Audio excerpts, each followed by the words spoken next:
Hoy iniciamos nuestra serie Madurez Emocional. Y para dar inicio quisiera que vieras este pequeño corto de animación. Es una película que tal vez has visto. Se llama Intensamente y hemos preparado un pequeño corto de esta película para ayudarnos a comprender de lo que vamos a hablar.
Contacto en 5, 4, 3, 2.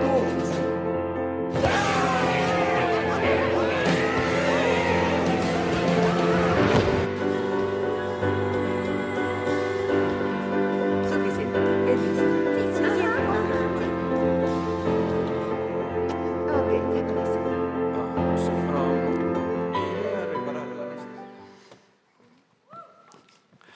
Identifica tus emociones. Se vale identificarlas y creo firmemente que Dios, al diseñarnos, al compartirnos parte de sus atributos en una medida, nos dio la capacidad de expresarnos a través de emociones. Las emociones pueden ser tóxicas o las emociones pueden ser una gran bendición. Y vamos a considerar este tema en esta serie que hoy inicia. En su éxito de ventas de El hombre que confundió a su esposa con un sombrero, Oliver Sacks relata la historia de una mujer que vivió durante décadas dentro de un sistema familiar que la mantuvo estancada e inmadura. Se llamaba Madeline y llegó al hospital de San Benedicto en 1980 a la edad de 60 años. Había nacido ciega y con parálisis cerebral. A lo largo de toda su vida, su familia le había protegido, atendiendo y tratando como una niña.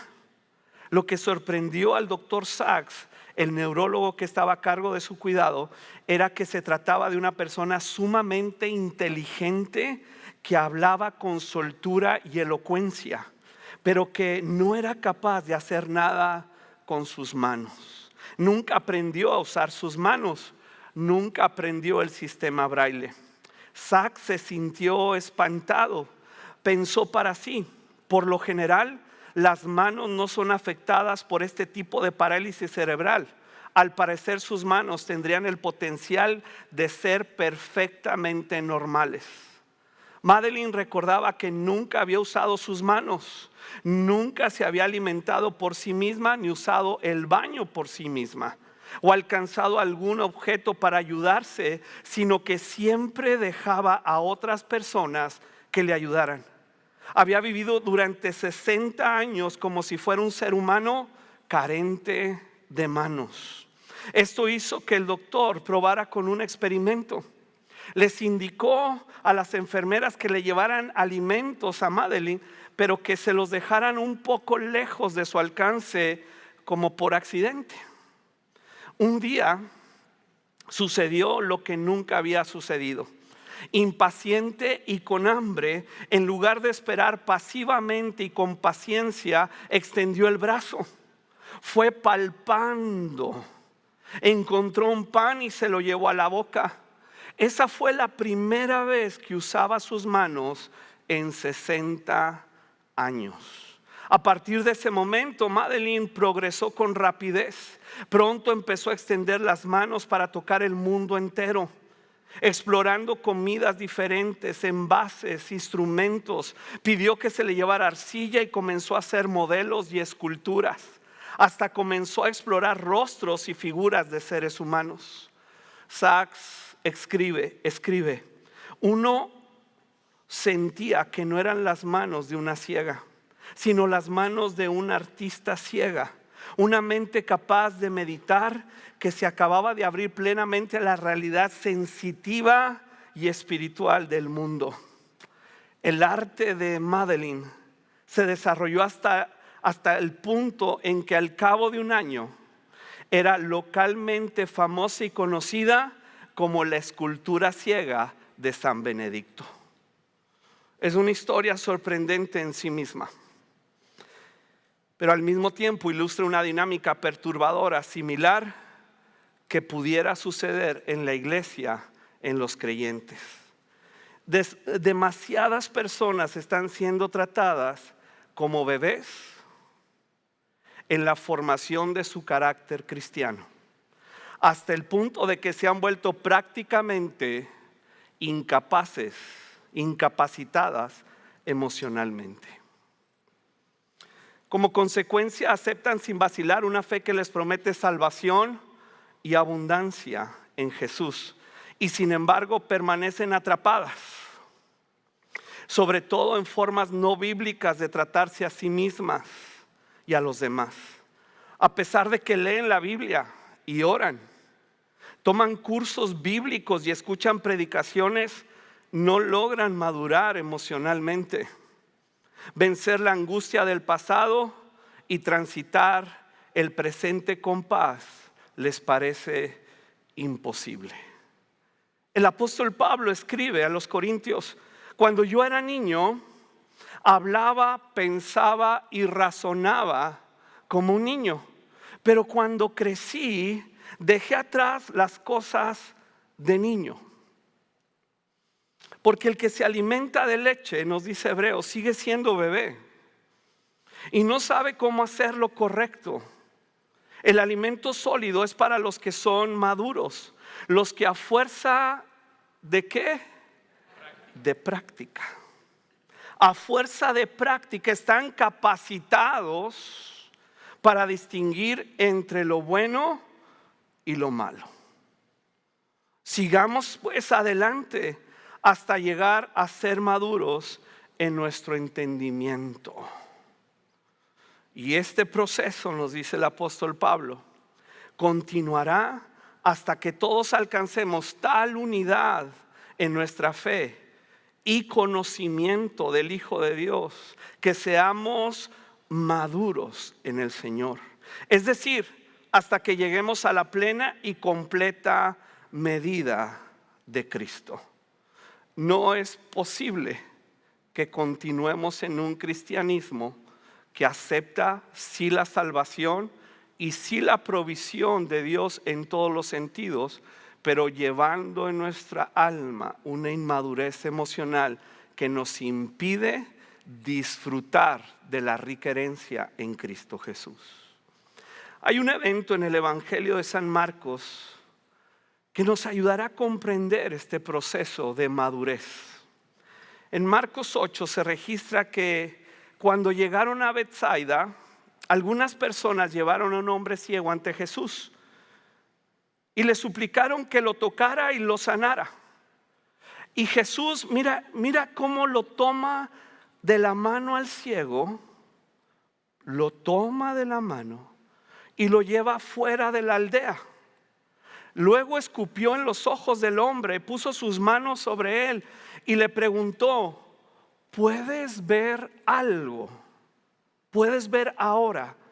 El hombre miró a su alrededor y dijo: sí, veo algunas personas, pero no puedo verlas con claridad. ¿Qué parecen? Árboles que caminan. Todos estaríamos de acuerdo en que Jesús pudo haber sanado al ciego a la primera, ¿sí o no? Obviamente, pero Jesús está tratando de darnos una lección. No le dijo al ciego: bueno, pues como no ves a las personas bien, pues ve esta plantita, a ver cómo, ¿ves bien la plantita? No, él dejó que su mirada se enfocara en las personas y él expresa esta incapacidad de distinguir, de relacionarse, porque no eran personas para él en ese momento, eran como árboles que caminaban. Tiene que ver esta madurez emocional con la relación que llevamos con otros seres humanos que nos rodean. Cuando los vemos como árboles que caminan, como simples seres vivos con los cuales no nos podemos relacionar en el matrimonio, en la familia, padres e hijos, porque no vemos claramente. ¿Qué hace Jesús? Jesús puso nuevamente sus manos sobre los ojos del hombre y fueron abiertos.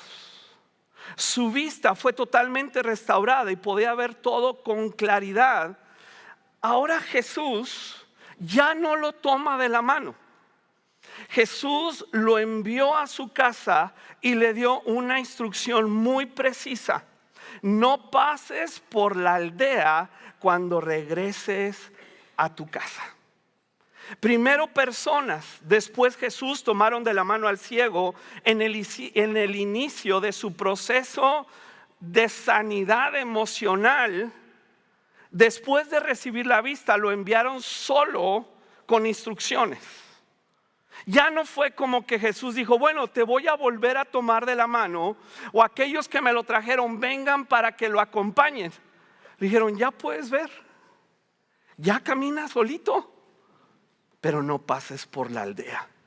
Esto nos da a entender que Jesús, por alguna razón de lo que sucedía en la aldea, porque estaba él etiquetado como el ciego, el incapacitado, el que no se podía relacionar con las personas, no sé, pero por alguna razón muy válida Jesús le dice, ya no regreses por la aldea, ya no vuelvas a saturarte de estas ideas, costumbres, idiosincrasia de la aldea, tú ya eres sano.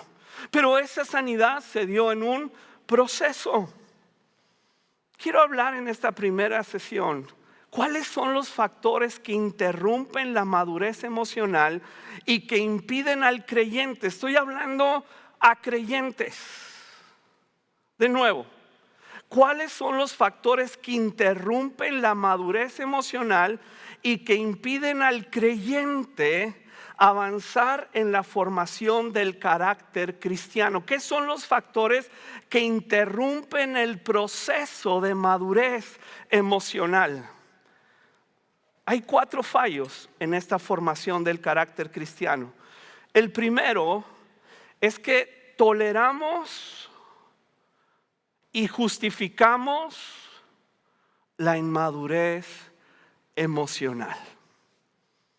Es lo primero. Lo toleramos, lo justificamos. ¿Por qué? ¿Cuál es la razón número 1 por la cual toleramos y justificamos la inmadurez emocional? La razón número 1 es que anulamos la eficacia de la palabra de Dios por tradiciones o experiencias. Si la palabra de Dios dice, pero yo no puedo, pero yo no tengo esa costumbre, pero a mí me enseñaron desde pequeño, pero es que nadie lo hace en el ambiente donde me desenvuelvo. Y Jesús nos pone un ejemplo. Dios dice en su palabra, honra a tu padre y a tu madre, ¿verdad? Ese es el mandamiento. De hecho, el primer mandamiento con promesa. Cualquiera que hable irrespetuosamente a su padre o a su madre tendrá que morir. Ahora, este mandamiento no solamente era el respeto en la forma de tratar a los padres, sino que la honra en la costumbre judía de aquel entonces, y creo que sigue siendo en el día de hoy, en cuanto al sentir del mandamiento de Dios, era que si los padres en su vejez tienen necesidades económicas, los hijos que pueden deben honrar a sus papás para sostenerlos. Esa es la base del mandamiento. Entonces Jesús continúa y dice, sin embargo, aunque existe el mandamiento, ustedes dicen que está bien que uno les diga a los papás, lo siento, no puedo ayudarlos porque he jurado darle a Dios. Le he jurado dar a Dios lo que les hubiera dado a ustedes. De esta manera, ustedes afirman que no hay necesidad de honrar a los padres y entonces anulan la palabra de Dios por el bien de su propia, ¿qué dice? Tradición y costumbre personal, que tiene que ver mucho con aspectos religiosos, sobre todo nosotros latinos. Tiene que ver mucho con eso, pero trataremos ese tema más adelante. Y entonces, como dicen vulgarmente, se quitan la barra de que yo no voy a obedecer el mandamiento porque mis circunstancias no me lo permiten. Y al divorciar, escúcheme por favor, al divorciar el mandamiento con la acción del mandamiento, se produce una inmadurez emocional. Estos conocían el mandamiento, pero no tenían la madurez, no tenían la disposición de actuar en consecuencia para que el fruto fuera la madurez. Ustedes afirman que no hay necesidad de honrar a los padres y anulan la palabra de Dios por el bien de su propia tradición. ¡Hipócritas! Isaías tenía razón cuando profetizó acerca de ustedes, porque escribió: este pueblo me honra con sus labios, pero su corazón está lejos de mí. Su adoración es una farsa porque enseñan, ¿qué enseñan? ¿Qué enseñan? Ideas humanas, tradiciones humanas, bajo herramientas humanas, anulando el poder de Dios para transformar un corazón. ¿Y por qué no es transformado? ¿Y por qué no madura? Porque se niega a la obediencia del mandamiento de Dios, argumentando: no puedo. Oye, es que debes amar. No, es que no puedo. Es que no puedo. Y entonces, cuando existe este divorcio entre lo que escuchamos el domingo y lo que vivimos entre semana, hay una inmadurez terrible en nuestras emociones, y entonces necesitamos la ayuda de las ideas humanas para sobrellevar esta angustia que yo siento en mi alma. Wow. Da otro ejemplo la escritura. Da muchos, pero quise escoger este. En Génesis 4 está el evento de Caín y Abel, ¿se acuerdan? Que Caín está bien enchilado con Abel. Y entonces Dios le pregunta: a ver, papito, ¿por qué estás tan enojado? ¿Por qué te ves tan decaído? Lee con mucha atención lo que Dios le dice. Serás aceptado si y solo si, ¿qué dice? No solamente crees lo correcto, si haces lo correcto, serás aceptado. Pero si te niegas a hacer lo correcto, cuidado, mucho cuidado. ¿Por qué? Porque entonces el pecado está a la puerta, al acecho y ansioso por controlarte. Ansioso por controlarte. Es que me controló la ira. Me controló esto, me controló la depresión, me controló, me controló. ¿Por qué te controló, creyente? Porque no tienes la disposición, o tenemos, dijo el otro, la disposición a hacer antes de sentir. Porque las ideas humanas nos han dicho que primero sentimos y luego actuamos, pero la fe es lo contrario. Primero hacemos y luego sentimos. Y desde Génesis Dios nos da la clave, pero de nuevo lo ignoramos. ¿Por qué? Porque también el llevar a cabo el mandamiento implica ir a la cruz para crucificar nuestro egoísmo. Pero las glorias de la resurrección solo se darán después de ir a la cruz del Calvario. Así que el pecado está ansioso, pero tú debes de controlarlo, ¿verdad? dominarlo y tú ser su amo. Yo soy amo de mis emociones. Sí, me enojo. Sí, muchas veces tengo miedo. Sí, muchas veces le quiero arrancar la cabeza a alguien o hundirme en la depresión bajo mis cobijas. Pero yo no voy a dejarme controlar por ellas, aunque las experimento. ¿Cómo es que las domino? Haciendo lo correcto. Porque el Espíritu Santo que levantó a Cristo de entre los muertos vive en el creyente. Así que el modelo bíblico de la sanidad y madurez emocional es: primero obedecemos, después sanamos. Pero las ideas humanas que se han metido a la iglesia es: primero te liberamos. Me llama mucho la atención, no sé ustedes, que al leer el texto bíblico y al estudiar los milagros de Jesús y concretamente las liberaciones de demonios, no encuentro una liberación de enojo. Pero nosotros ya le llamamos demonio a todo. No es un demonio de enojo. No es un demonio de avaricia. No es un demonio, porque entonces me quito la responsabilidad, como Caín, de hacer antes de sentir. Y entonces, como Dios no me ha liberado de este demonio, o no he encontrado al gurú de la liberación y de la sanidad del alma, entonces yo estoy en espera que Dios quiera liberarme. ¿Sí, Chuy? Pero el texto es muy claro.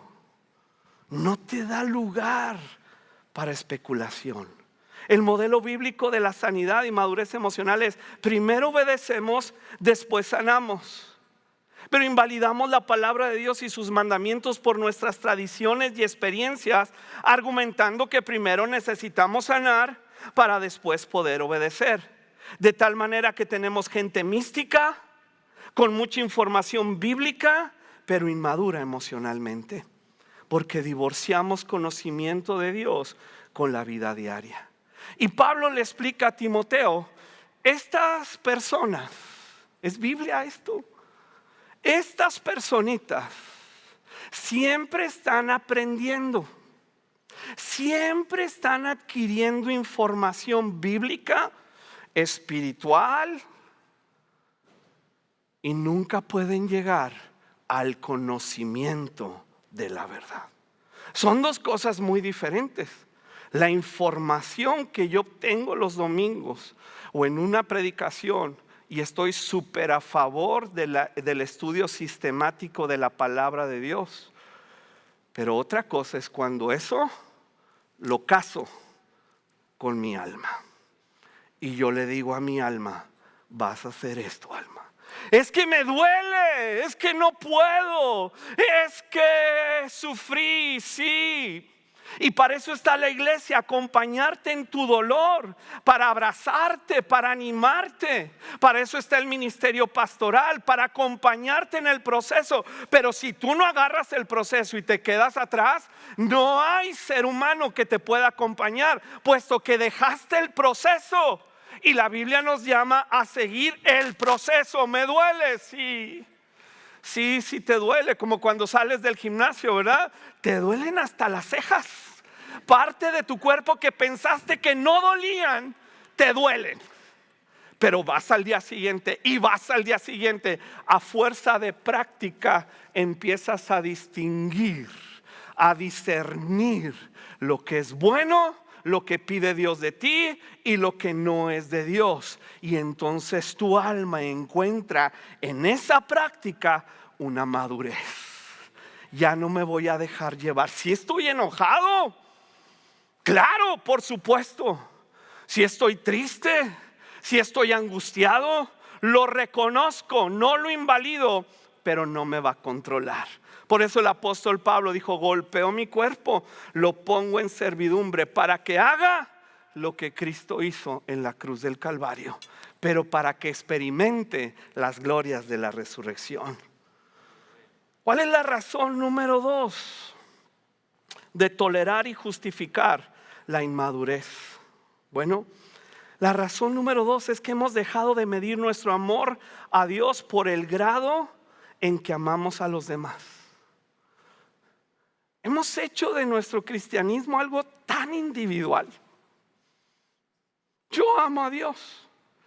Bueno, la medida, el termómetro que me indica qué tanto amo a Dios es qué tanto yo amo a mi prójimo. No hay otra medida. El mandamiento dice, han oído la ley, ama a tu prójimo y odia a tu enemigo, pero yo les digo, ama a tus enemigos, ora por los que te persiguen. De esa manera estarás actuando como verdadero hijo de tu Padre que está en el cielo. Es que no puedo amar. Bueno, es que es un mandamiento, no es una decisión. Porque esa es otra de las ideas humanas. El amor es una decisión. El perdón es una decisión. Bueno, es que a mí no me da la gana decidir. ¿O siempre te da la gana decidir? Si no, no estaríamos aquí. Es porque reconocemos que a veces yo quiero decidir. Yo quiero tomarme esa atribución de Dios. Cuando el mandamiento es, ama a tus enemigos. Ora y bendícelos hasta que llegue el punto en que te alegres por sus victorias. Nadie jamás ha visto a Dios, dice Juan. Pero si nos amamos unos a otros, Dios vive en nosotros y su amor llega a la máxima expresión en nosotros. Así que de acuerdo con 1 Corintios 13, el capítulo del amor, las personas que nos rodean solo pueden reconocer, si las personas que nos rodean solo pueden reconocer en nosotros capacidades espirituales, pero nos perciben inaccesibles, indiferentes, criticones y poco empáticos, la Biblia nos declara inmaduros. La razón 3 de tolerar y justificar la inmadurez es que elevamos lo espiritual y desatendemos lo emocional. Con esta famosa frase de que todo es espiritual. Pero mira lo que dice Efesios. No entristezcan al Espíritu Santo con la forma en que viven. No entristezcan al Espíritu Santo de Dios con la forma en que viven. Recuerden que Él los identificó como suyos y así les ha garantizado que sean salvos el día de la redención. Y pone la responsabilidad en el ejercicio de la fe sobre el creyente para no entristecer al Espíritu Santo. Y dice Pablo, libérense de toda amargura. Son cosas que están en las emociones, no en el espíritu. Furia, enojo, palabras ásperas, calumnias y toda clase de mala conducta. Por el contrario, sean amables unos con otros, sean de buen corazón y perdónense unos a otros tal como Dios los ha perdonado a ustedes por medio de Cristo. El Espíritu Santo con el que fuimos sellados el día en que creímos en Jesucristo como nuestro Salvador puede ser contristado, entristecido, resistido, o puede ser alimentado, creando una atmósfera donde florece el Espíritu Santo y da su fruto. ¿Cuándo? Cuando yo me libero de estas emociones que son un proceso, no es de la noche a la mañana. Ya leímos en Hebreos que a fuerza de práctica. Entonces yo estoy tomando las decisiones de bendecir, de amar.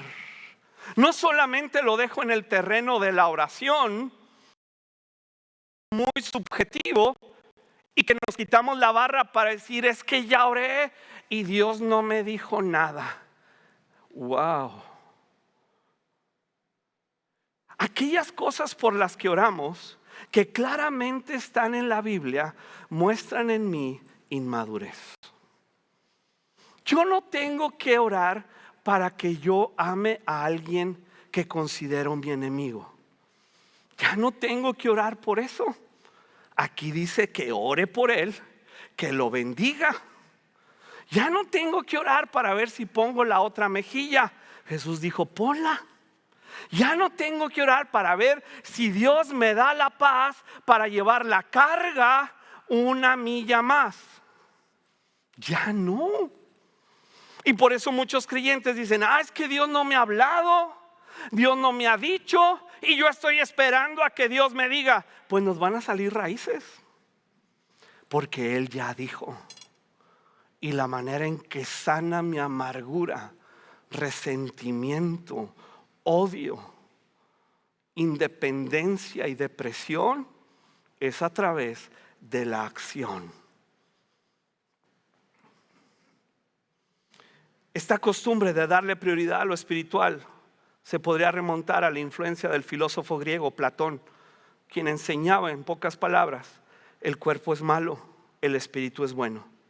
En otras palabras, todo aspecto de nuestra humanidad que no sea espiritual resulta sospechoso en el menor de los casos. Y esto incluye las emociones. De hecho, ser alguien emocional, si no es pecado, al menos es inferior a lo espiritual, según la creencia y enseñanza de los griegos. Sin embargo, la enseñanza bíblica es que Dios nos dio emociones para expresar la presencia del Espíritu Santo.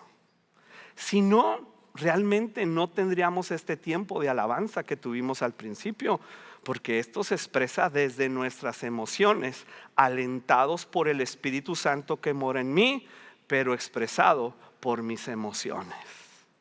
En estas emociones yo vengo a su presencia para orar, para derramar mi alma, mi angustia, mi alegría, y Dios recibe de mi alma la expresión que luego Él, en la acción de la obediencia, empieza a sanar en cualquier área. Con el tiempo, esta mentalidad griega ajena a la Biblia nos llevará a una insatisfacción profunda, muy profunda, buscando fuera de Dios y de su palabra un remedio humano para nuestras emociones. Quiero poner aquí un esquema para que visualicemos los 5 aspectos del ser humano. Es físico, espiritual, intelectual, social y emocional. Son 5 aspectos. No podemos ignorarlo. Ahora, número 2, vamos a avanzar.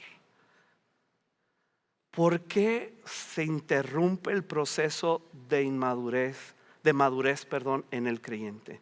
Número 1, porque se justifica y se tolera en mi propia vida. Número 2, saturados de actividades, abandonamos la práctica de la presencia de Dios.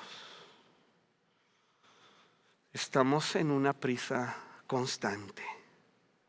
Y recordamos el evento de Marta y María.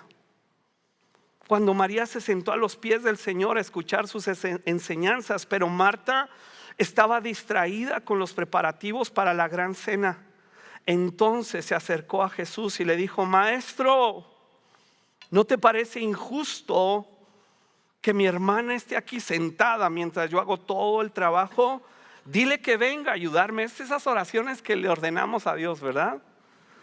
El Señor le dijo: mi apreciada Marta, estás preocupada y tan inquieta con todos los detalles. Hay una sola cosa por la que vale la pena preocuparse. María, me encanta cómo usa esta palabra.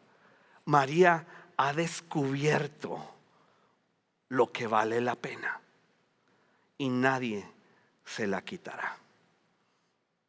Saturados de actividades, buscamos el evangelio práctico, pragmático, milagroso, que resolverá todos nuestros problemas para nosotros continuar con nuestra adicción a los logros. Y en esto nuestra sociedad empuja y empuja y empuja y empuja. Y entonces no hay tiempo para la práctica de su presencia, para la quietud. Sí, algunos oramos y oramos y oramos y oramos y oramos y oramos y oramos en el nombre de Jesús, amén, vámonos. No hay tiempo para la contemplación, para la meditación de su palabra, para la contemplación de los atributos de Cristo. Y entonces nuestra alma se va secando. Y decimos, ya alimenté mi espíritu. No, hicimos un ejercicio que muchas veces es infructuoso, no porque Dios no lo reciba, aclaro, Dios siempre va a recibirlo, pero es infructuoso en nuestra vida porque no nos damos el tiempo para que esa presencia empiece a llegar a mi alma. ¿Por qué? Vámonos, hay mucho que hacer. Número 3, la tercera razón por la cual se interrumpe esta madurez emocional en el creyente.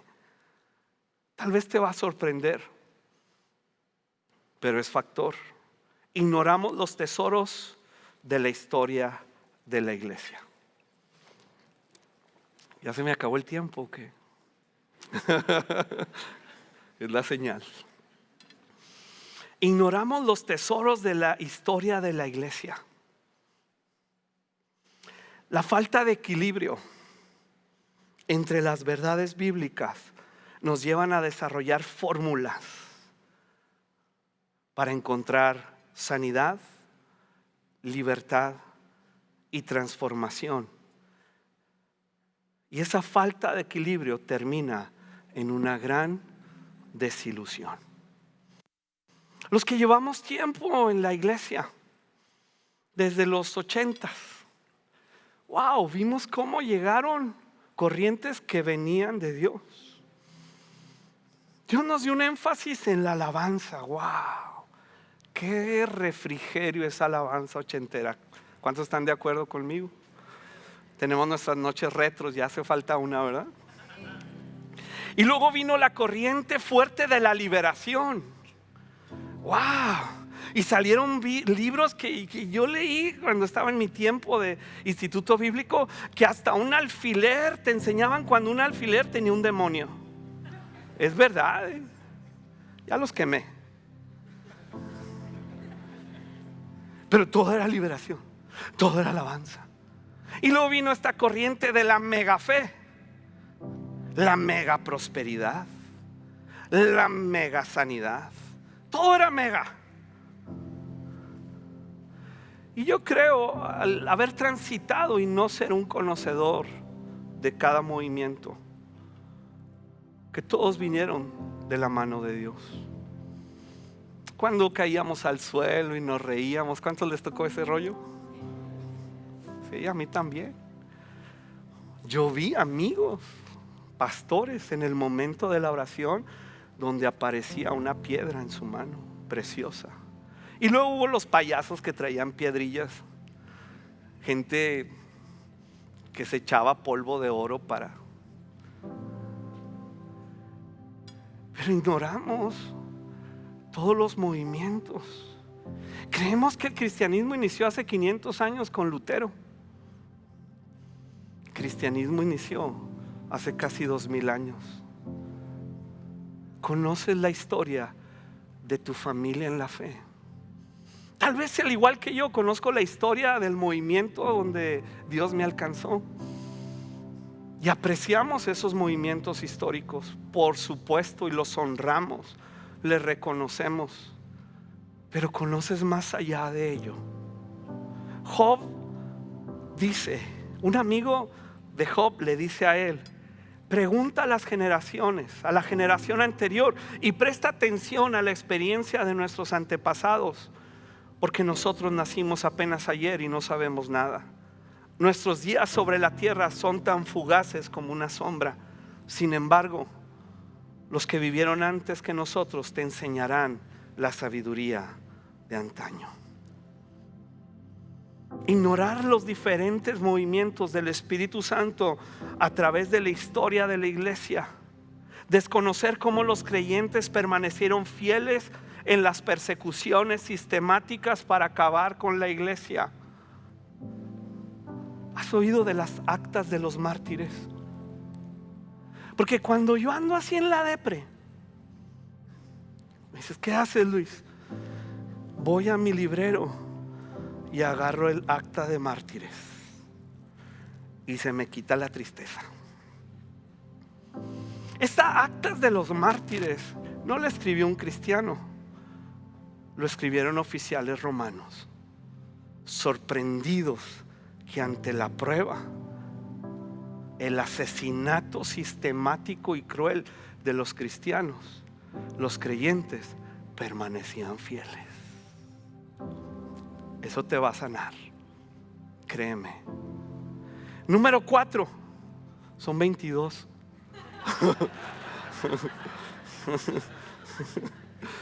No, cuarta y última. ¿Cuál es el cuarto factor que interrumpe la madurez en un creyente? Una definición errónea de lo que es el éxito. De nuevo, buscamos lo pragmático de cada evento, ignorando los procesos. Permitimos que la cultura en la que vivimos nos moldee nuestra manera de pensar. El factor numérico de prosperidad no siempre es un indicador del éxito. El éxito definido por Jesús es permanecer en Él para llevar mucho fruto. Así lo dijo en Juan, registrado por el apóstol Juan: yo soy la vid verdadera y mi Padre es el labrador. Él corta de mí toda rama que no produce fruto y poda las ramas que sí dan fruto para que den aún más. Ustedes ya han sido podados y purificados por el mensaje que les di. Permanezcan en mí y yo permaneceré en ustedes. Pues una rama no puede producir fruto si la cortan de la vid, y ustedes tampoco pueden ser fructíferos a menos que permanezcan en mí. Ciertamente yo soy la vid, ustedes son las ramas. Los que permanecen, ¿los que qué? No dejes el proceso. No dejes el proceso. Los que permanecen en mí y yo en ellos producirán mucho fruto, porque separados de mí no pueden hacer nada. El que no permanece en mí es desechado como una rama inútil y seca. Es cuando mi cristianismo, lleno de información, no trae un fruto en mi alma de contentamiento, de alegría, de paz en mi hogar. Todas esas ramas se juntan en un montón para quemarse en el fuego.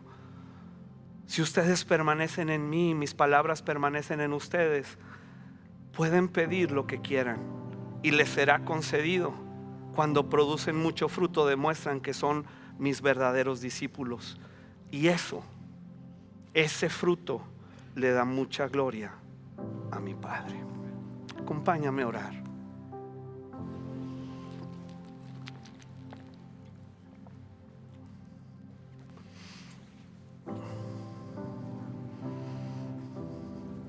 Te animo a volver a escuchar esta predicación. En nuestra aplicación ya hay una sección donde puedes tomar notas, escucharle e ir tomando notas. Pero yo te animo que en esta primer entrega de la serie Madurez Emocional podamos juntos poner a disposición del Espíritu Santo nuestras emociones. Poner a disposición de Dios a través de su palabra nuestras emociones. Y reconocer estas emociones. Habrá cosas que se tienen que solucionar.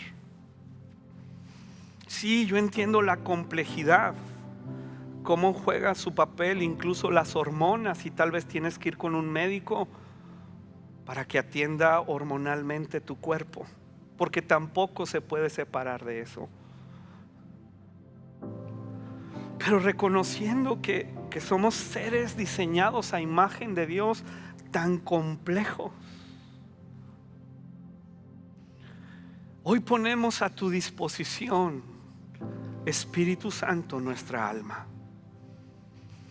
reconociendo cómo necesitamos sanar y ser libres de lo tóxico que han sido ciertas emociones, y que algunos eventos en nuestra vida tan trágicos y tan traumáticos nos han marcado, que de pronto nos preocupamos, oímos algo, leemos algo, recordamos por fechas. Y yo sé que tú no me condenas por eso, pero yo no quiero vivir esclavo de las emociones que te deshonran, te entristecen. Ni quiero seguir justificándome por mi información bíblica. Yo hoy me dispongo para obrar, para hacer. Y al hacer lo correcto, al tomar tu palabra como mandamiento, yo sé que al principio iré a la cruz y dolerá, porque me estaré negando a mí mismo de una costumbre de vida de muchos años. Pero yo confío en el poder de la resurrección, que el mismo Espíritu que levantó a Cristo de entre los muertos mora en mí. Ayúdame a meditarlo, Señor, a meditar tu palabra, a contemplar tu belleza a través de tu palabra, y que pueda traer esto un fruto, Señor, en nuestras vidas, en nuestras familias, en nuestra sociedad e iglesia, en el nombre de Jesús.